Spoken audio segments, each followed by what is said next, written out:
On About Books, we delve into the latest news about the publishing industry with interesting insider interviews with publishing industry experts. We'll also give you updates on current nonfiction authors and books, the latest book reviews, and we'll talk about the current nonfiction books featured on C-SPAN's Book TV. And in today's program, we'll visit with Harvard historian Tiya Miles, the author most recently of All That She Carried, which has won numerous awards. But first, here's a look at some publishing news. Publishers Weekly reports that after 2 years of strong book sales during the pandemic, print book sales fell about 6.5% last year compared to 2021. Nearly 789 million books were sold in 2022, compared to about 843 million the year before. Now, adult fiction outperformed other categories, and TikTok's Book Talk drove sales for numerous fiction authors, especially for Colleen Hoover. The prolific novelist had the top 3 best-selling books of 2022 and 5 of the top 10 bestsellers. More publishing news from the New York Times. New York Mayor Eric Adams has proposed funding cuts to the city's public libraries. The proposed cuts of $13 million this fiscal year and more than $20 million next year have sparked concern among families, elected officials, and library leaders. Libraries could respond to the trimmed budgets by scaling back hours, workers, or programming. And that's from the New York Times. And from Publishers Lunch, quote, after 23 years at the helm, the president and publisher of the Random House Publishing Group, Gina Centrello, has decided to retire. In the industry for 40 years, Ms. Centrello published Salman Rushdie, President and Mrs. Obama, and Prince Harry, among many other authors. And it was reported recently that Prince Harry's book Spare sold more books in one day, well over 1 million, the most ever sold in one day by a Random House title. Well, some of the other current bestsellers include the January 6th report, published by Harper's. About 40,000 have been sold since the beginning of the year. Michelle Obama's second book, The Light We Carry, remains a bestseller. Over 26,000 have been sold in 2023. And 2 history books are on the bestseller lists as well. Stacy Schiff's The Revolutionary Sam Adams and Myth America, edited by Princeton historians Julian Zelizer and Kevin Cruz. Each of those books has sold north of 4,000 copies this year so far. Well, another historical book has garnered several awards, including most recently the Cundill History Prize, as well as the National Book Award last year. Tiya Miles is a Harvard historian, and she joined us recently to discuss her book, All That She Carried. And joining us now on About Books is Professor Tiya Miles of Harvard. Her most recent book is called All That She Carried, The Journey of Ashley Sack, a Black Family's Keepsake.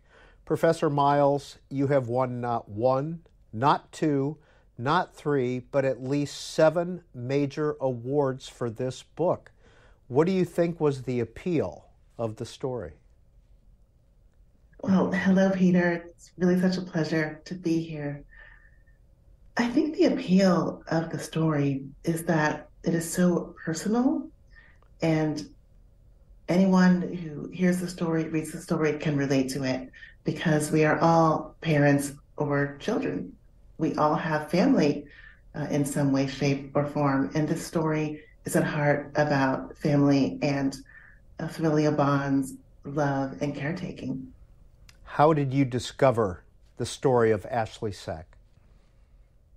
I heard about the story from a journalist down in Savannah, Georgia, who came to a presentation that I gave and waited until the crowd cleared afterward to speak with me.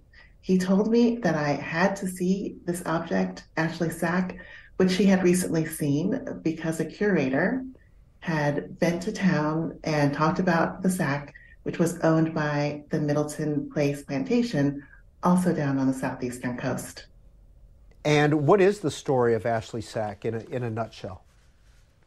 The story of Ashley Sack is about an enslaved woman named Rose who was living in Charleston, South Carolina in the mid 1800s, and who learned that her daughter was going to be separated from her, sold away from her.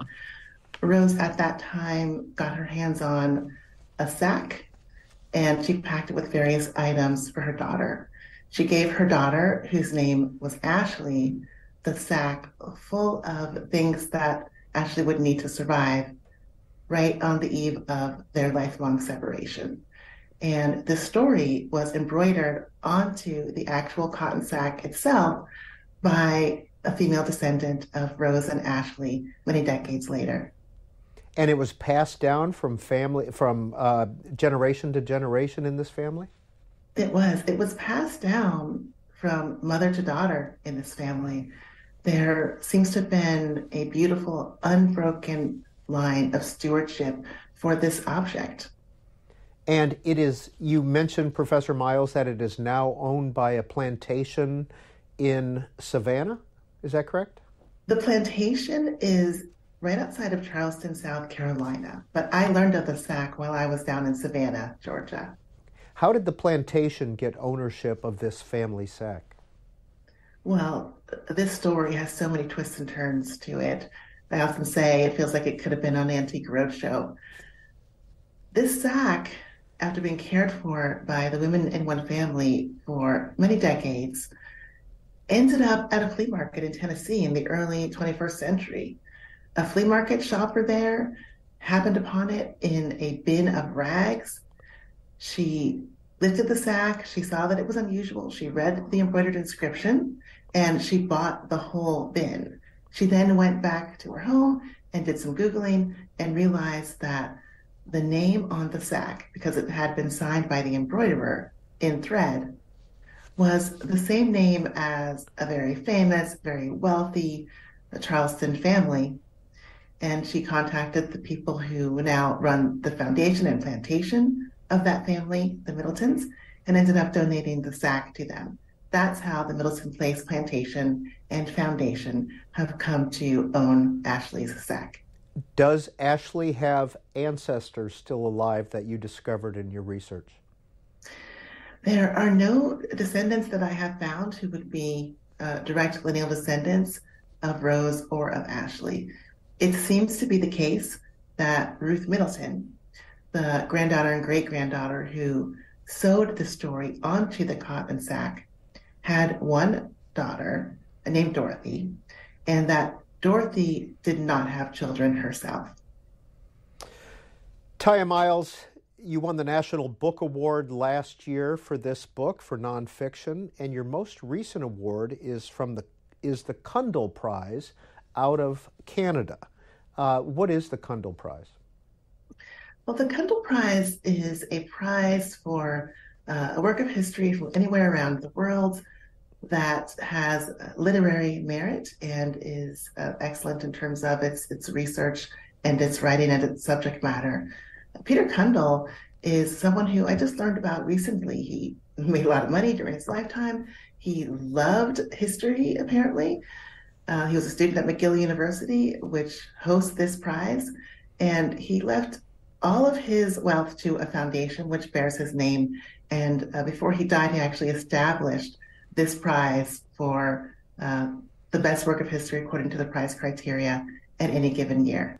Well, in the announcement of the award to you, the Cundill Prize jury wrote, quote, "The world of enslaved women in the antebellum South is, by the standards of U.S. history, extremely poorly documented, but Miles has risen to that challenge." How did you do your research? Well, first, I want to say that I'm so grateful to the jurors of the Cundill Prize and to the Cundill Advisory Board and Foundation for the support of this work, in large part because it was quite a challenge to take up this subject matter, and I had doubts about it all along the way. Not because it wasn't an incredibly important story to tell, it was, and I felt a calling. I felt a deep need to tell it, but rather because the story was going to be very difficult to corroborate with existing historical documents and the kinds of primary sources that historians tend to want to rely on to reconstruct the past. And this challenge that I face is one that is shared by scholars of slavery, by scholars of enslaved women who are of African and also of Indigenous ancestry. It's because these women were not, by and large, the producers of records. They weren't able to tell their own stories, and they weren't important at all to record keepers of the day. Well, what was available in public records and documents?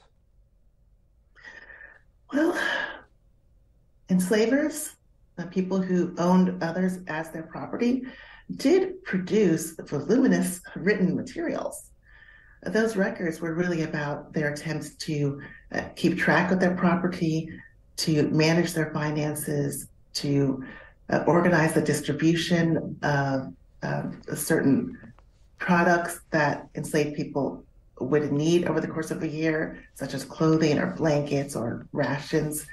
Enslavers kept records around their renting out of people, around their sale of people, around the sexes and ages of people at times as it suited their financial and their investment interests. So that means that what we tend to have in the existing archival record are a number of lists and a number of very cold documents that tell us just the most basic, bare bones information about enslaved people. We're lucky to even get a name. We're extremely lucky to get a sense of familial relationships in these records produced by enslavers. And it is um, it is like a shooting star in the sky to find a full story told from the perspective of enslaved people themselves. So, was this a case where you had to extrapolate using your knowledge, given what was available in the public records? To a good extent, it was because the primary source that exists for the reconstruction of the story of Rose and Ashley and Ruth, the embroiderer, their descendant, is the sack itself. The lines on the sack, and there are very few, really are the main textual accounts that we have about this family, about the things they cared about, and about the actions they took. So, in order to try to understand these women, to try to contextualize their choices, to try to respect their experiences as human beings, I did have to extrapolate. I did have to contextualize very deeply and widely. I had to bring in a range of sources that aren't necessarily typically used in historical projects, including material culture items, including literature from the time and literature from our own time, written by Black women who have tried to imagine the experience of enslavement. Professor Miles, how long did you work on all that she carried? And at what point during your research did you just want to give up? Well, I worked on the book actively for 5 years. But while I was working on the book, and in large part connected to the question that you just asked me that I just responded to, I found myself really reaching back into my memory banks and into my experiences as a scholar and a professor for decades, as a graduate student and as an undergraduate student, to pull forth those stories, those materials about enslavement and about Black women from different disciplines and different fields that I hadn't necessarily looked at in recent years.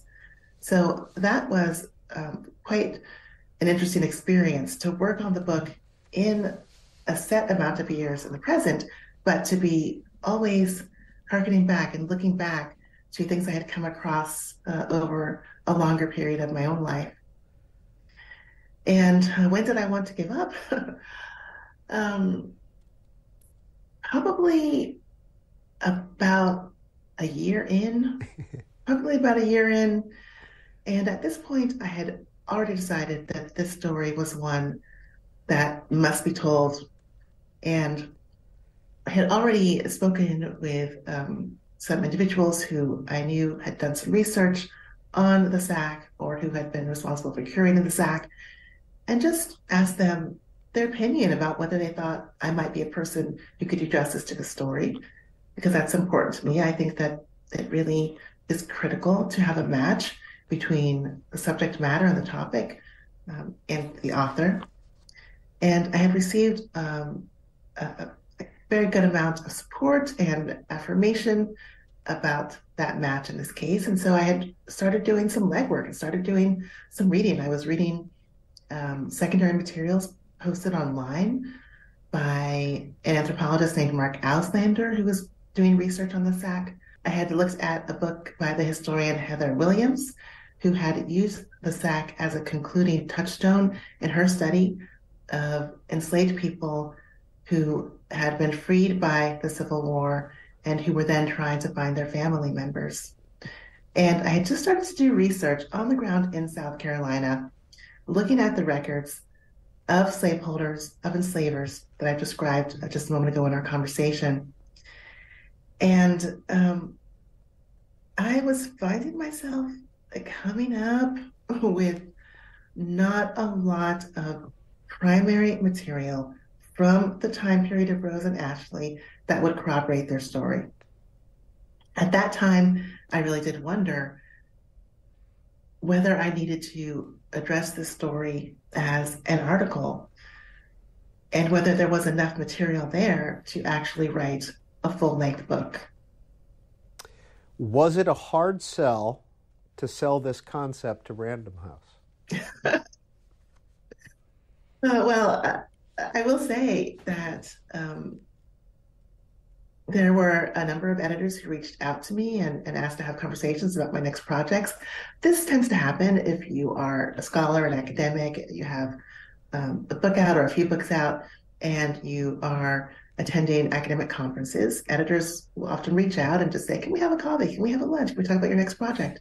And so I had accepted a number of those invitations for an American Historical Association conference. And when I was asked about my next project, I talked about this sack, this old bag. And I said that I wanted to try to identify the women who were named on it and to center the sack in my history as a main character in a way.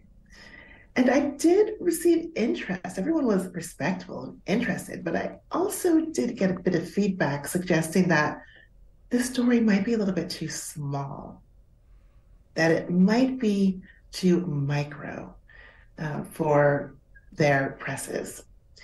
But the editor at Random House, with whom I was meeting, Molly Turpin, her reaction was the opposite, when she was really, really excited about the idea of a project that was somewhat esoteric and that was not quite fully formed and that would attempt to take one singular object and to open it up into a larger story about individual women and about family, about gender, about crafts, about love, about perseverance, about ecology, about survival, and about what all these things have to do with our experiences today.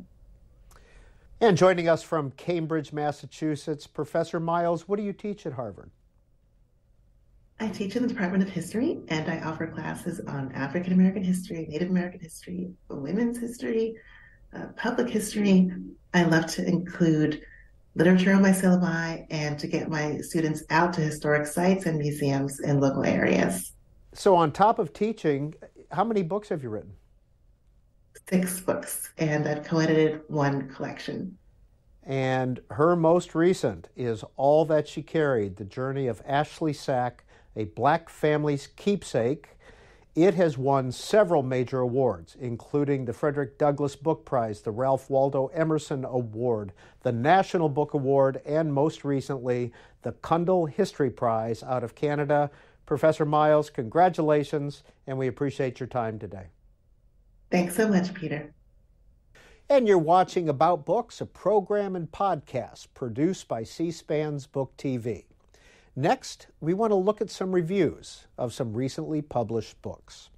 The Washington Post Book World, which publishes on Sundays, looks at novelist Paul Auster's Bloodbath Nation. Now, this is a nonfiction book that looks at gun violence in the U.S. and is described by reviewer Alex Kotlowitz as a, quote, sobering, impassioned plea to end the cycle of shootings, restrict the availability of guns, and, as Auster writes, conduct an honest, gut-wrenching examination of who we are and who we want to be as a people. The National Review magazine regularly reviews books, and it says that Timothy Sandifer's Freedom's Furies, How Isabel Patterson, Rose Wilder Lane, and Ayn Rand Found Liberty in an Age of Darkness, delves deeply into the intellectual, political, and economic currents that informed the three women's work to revive individualism. William Buckley, in 1943, described the three novelists as the three furies of libertarianism. And the New York Times Book Review looks at Freedom's Dominion by Jefferson Cowie of Vanderbilt University. According to Jeff Schessel, the reviewer, the book is essential reading for anyone who hopes to understand the unholy union, more than 200 years strong, between racism and the rabid loathing of government. And also in the New York Times, columnist Carlos Lozada reviews Myth America. Historians take on the biggest legends and lies about our past. The editors are Princeton historians Julian Zelizer and Kevin Cruz. Lozada writes that Myth America raises worthy arguments about the use of history in the nation's political discourse, foremost among them that the term revisionist history should not be a slur. So we want to know, what are you reading? What's on your reading list? What books are you looking forward to reading in 2023? Simply record an audio file and email it to us at booktv@cspan.org. We may use it on a future About Books. Well, coming up on Book TV's Afterwards program this week, it's Washington Post columnist Philip Bump, who examines how baby boomers have impacted the U.S. economy and political system and how future generations will fare. His new book is called The Aftermath. Here's a preview. When we talk about how the baby boom has approached power as it's gotten older, is there have been a lot of examples of baby boomers sort of building up barriers around their own power. And when I say power, I'm using power in a very broad sense. I'm not just talking about, holding the gavel in the House of Representatives. I'm talking about, home ownership. I'm talking about things like investments, right? There are all these ways in which power is manifested in this massive group of people. It's really important, of course, to have the caveat that I'm not saying that all baby boomers are rich. Baby boomers have a lot of aggregated wealth, but that's because there are so many boomers. On a per-person basis, the boomers are no wealthier than any other generation. But because there's such a massive generation, they hold much more wealth, and they have held much more political power, and they've managed to make changes to preserve power in a way that reflects the fact that they just simply have so many more people who are interested in doing so. So you have that issue. You have the issue of baby boomers who are trying to preserve power. But more broadly, you also simply have this increasing challenge between the boomers and younger generations over what power looks like. If baby boomers choose at this point in time, while they still have power, to either side with millennials, side with younger generations, or unilaterally in places where they have the ability to do so, to do things that change what American politics looks like, what American economics looks like, to increase, for example, the supply of housing. There are all these choices that can be made while they have power that then reshape what the future, both immediate and longer term, look like, should they choose to do so. And that was Washington Post reporter Philip Bump talking about his new book, The Aftermath. A reminder that Afterwards airs every Sunday night at 10 p.m. on Book TV. Well, thanks for joining us for About Books, a program and podcast produced by C-SPAN's Book TV. A reminder that this podcast and all other C-SPAN produced podcasts are available on our C-SPAN Now app. And all Book TV programs are available to watch online at booktv.org.